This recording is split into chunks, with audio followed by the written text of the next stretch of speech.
Okay, so I thought I'd take a moment to record what's happening here in this little food forest space that I've been creating. It's been about 8 months, so it is the start of March in 2023 now, and yeah, about 8 months ago threw the hothouse out here and then started building from there. So I'll just take a little tour. I thought it'd be nice to look back on this one day when things have grown and extra things have been thrown in. So just along this fence here, there's not too much going on here. It's mulched with pine bark. There is a small prickly pear that I'm getting started there, and 3 black currants that came from the bushes at my own home. So this plot is around the back side of my mother's house. My family was able to procure an extra patch of land. There's a creek that runs there, and that's essentially where our land stops at the bottom of my fingers there. So yeah, along the fence, just storing a whole lot of pea straw, some other things that you need in the garden, some other mulch. This is the hothouse that we threw in, so it's 8 metres long. Morriefield tunnel houses in Invercargill, so they're made at South Island, so not far from where we are here in Central Otago. Just show you down the back of the hothouse. Nothing much happening here yet. This is the neighbour's house. We're going to throw a new fence along here in the next couple of months, and it will run directly straight down toward the creek there. And yeah, so the hothouse on each end, I've chosen to put doors on both ends, so that's a bit of an extra. And I've also chosen to have the screen door option, so there's a full plastic door and a screen door, and each can slide. Little trick, because they don't have latches, these stainless steel pegs are awesome for holding the doors in place with the winds. So there's been different things growing in here over the months. At the moment there are some patches that need a bit of clearing. This is a whole lot of daikon radish that's gone to seed. I've saved a whole lot of seed off it already. I do a lot of seed saving. Decided to throw some corn in here. This was grown from actual popping corn out of the bag. Got some radishes, watermelon plant, and a few other things down in here. Peas, lots of kale, 2 different kinds. There's some silver beet in amongst there. I like to grow things all mixed in, you know, like, so there's no rows really with the way I grow. Out here you'll see a whole lot of permaculture and food forest sort of approaches. Unfortunately, the white butterfly has made its way into here. I could spend some time today capturing these. It's kind of easy as they fly against the top of the hothouse. So I have rows on either side, and then the whole centre is also garden, and then the rows on either side at the other end of the door. Down the other end there are a whole lot of tomatoes spreading everywhere, a whole lot of apple cucumbers which have done really well, another lot of peas. My fennel is going to seed, but those flowers are delicious as they are. There's some cabbages and things in amongst, spring onions, all sorts. So just carry on around this garden along the side of the hothouse. I put in not long after the hothouse, and it was initially for garlic, so I grew about 450 cloves of garlic in here, which I harvested a couple of months ago. So got a few more flowers that have all grown from seed happening all in amongst, just attracting those pollinators. There's some more seedlings of flowers in here, and I love the sunflowers, they're just beautiful. Okay, a few more onions and spring onions happening in here at the moment. My second lot of potatoes just planted over where a lot of the garlic was, and again more flowers that are grown from seed. Got a couple of zucchini plants at the end here. I've also just got hiding down in here San Pedro cactus. I grow a whole lot of those. I'm just seeing how it goes in here. It's looking a little sad, but maybe once it's established it'll go for it. There's actually a whole bunch of asparagus down the side here, so in a few years that should be doing something pretty special. And there's a couple of capsicums, or they might be actually chilies, toward the back here that are a bit far behind, so we might not see much of those. So I'm going for a bit of a food forest, permaculture mixed in sort of approach, but I've also got some established rectangular beds at the moment.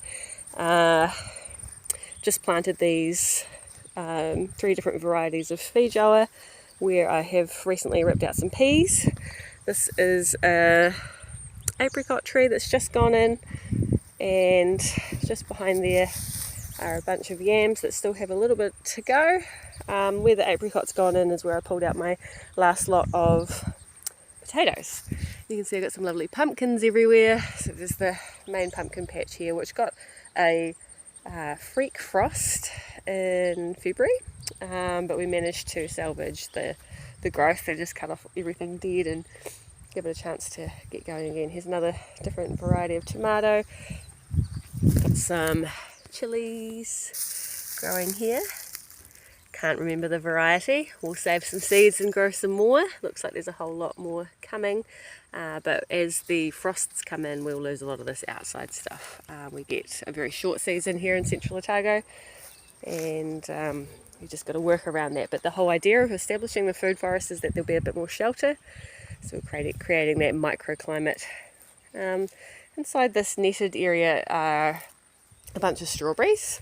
Just keeping the birds off them, and actually the nets over top have actually proven really helpful for drying things, so I can leave things lying out over top of the nets to dry, and we don't mind crawling around in there to pick the strawberries. So you can see at this end there's hardly any weeds. I've mulched this really well.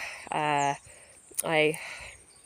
weeded it really nicely, put a whole lot of cardboard down around the strawberries, and then some pine needles, and they really like that. So I actually just need to come back through and do the same throughout the rest of the patch. This was a different variety of strawberries than I usually have grown, and they were a lot softer and really sweet even before they get really red, so they're beautiful. This is an almond tree, again just that interplanting different things all together, creating these little guilds. This is a nectarine or a peach, I can just check that. And over here I'll take you to show you the little guilds of the different trees we have over here.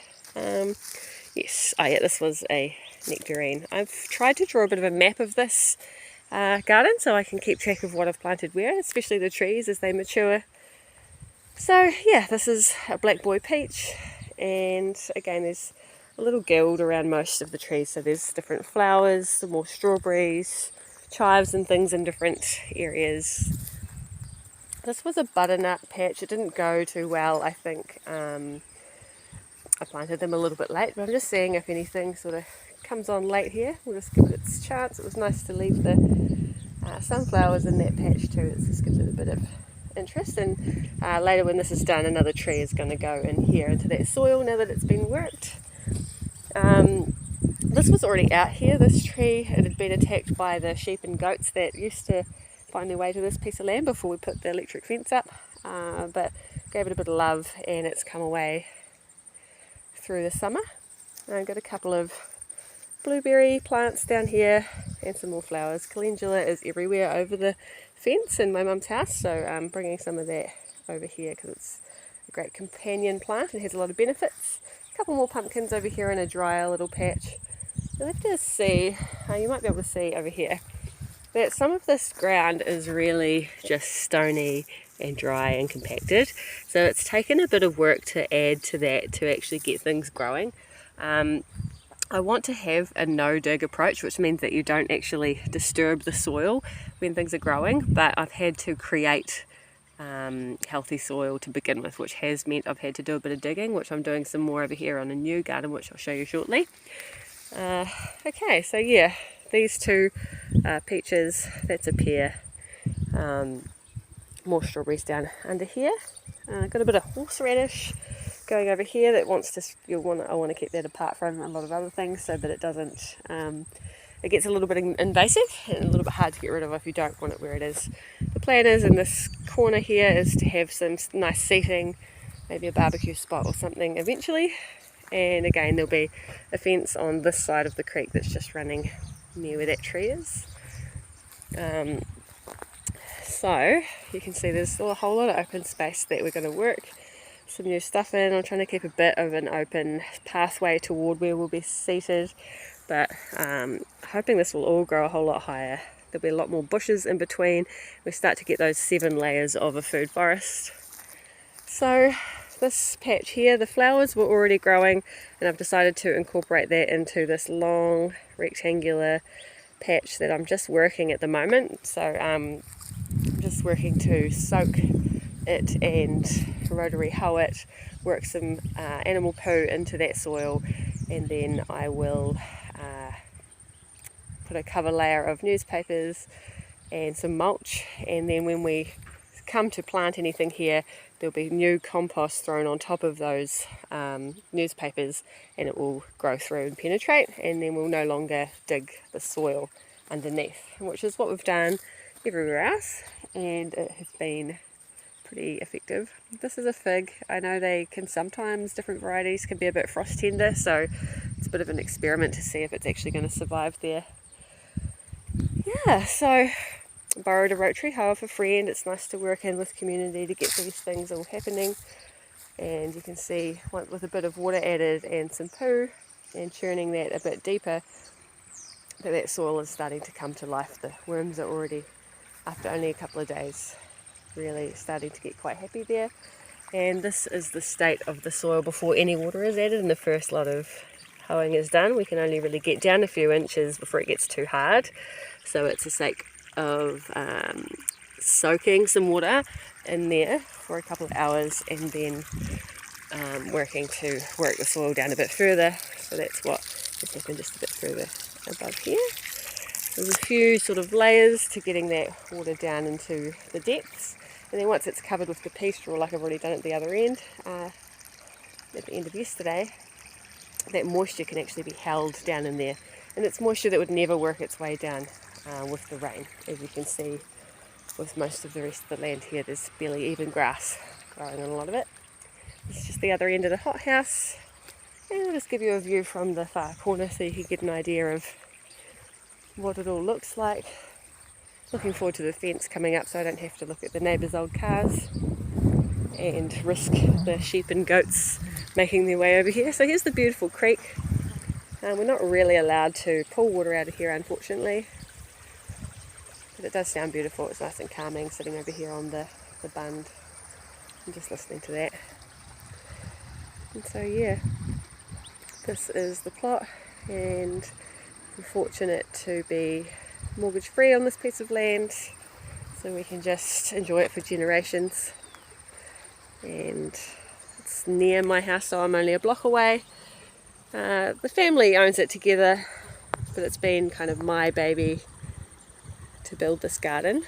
I've always said I wanted to do it on a lifestyle block of my own, and I eventually will, but while I don't have one, it's important that I start living the values that are important to me now, instead of saying one day I'll do it.